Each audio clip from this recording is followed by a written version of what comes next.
stood up for what he believed was right. When you're watching Superbook, you're not just watching an animated Bible story. You're also watching one of the most accurate portrayals of the ancient Middle East ever put into a cartoon.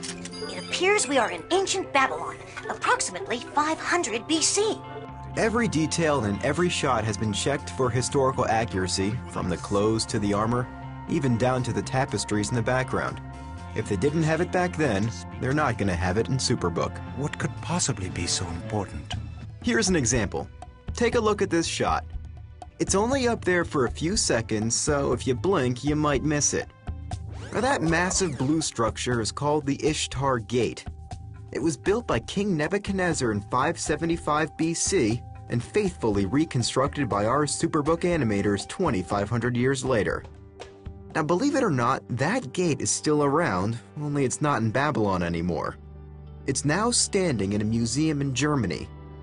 Our producers saw the gate and made sure that when we drew it, we had the right colors, the right size, and all those lions on the wall facing in the right direction. And the reason is we want to let children know that this is a real place and a real time, and this is an historical event that happened. And it's not just the backgrounds. What is the meaning of this outrage? Take this handsome fellow. His name is Darius the Great.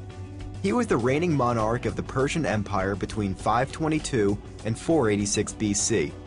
He's believed to be the guy in charge of Babylon in the years after the Jewish exile, and he's also thought to be the Darius referred to in the book of Daniel. You are wise above all men in my kingdom. Well, we didn't just draw him to sport the ZZ top beard because it was cool.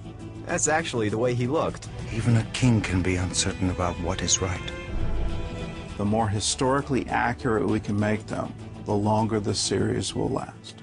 But it's not just the look that's important. The foundation of any Superbook episode is the Bible story, whether it's Daniel in the lion's den or Moses or creation.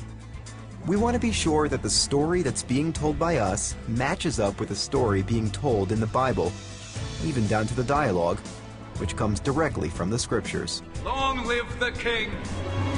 My God sent his angel to shut the lions' mouths so they would not hurt me, for I have been found innocent in his sight. Ultimately, the goal of Superbook is to teach kids around the world about the Bible. That's why this series will be translated into 18 languages. We hope that in the next few years, 300 million children will hear stories from Genesis to Revelation through Superbook, and many of those kids will be hearing about the Bible for the first and only time through this program. That's why we're such a stickler for accuracy. We just added the talking robot.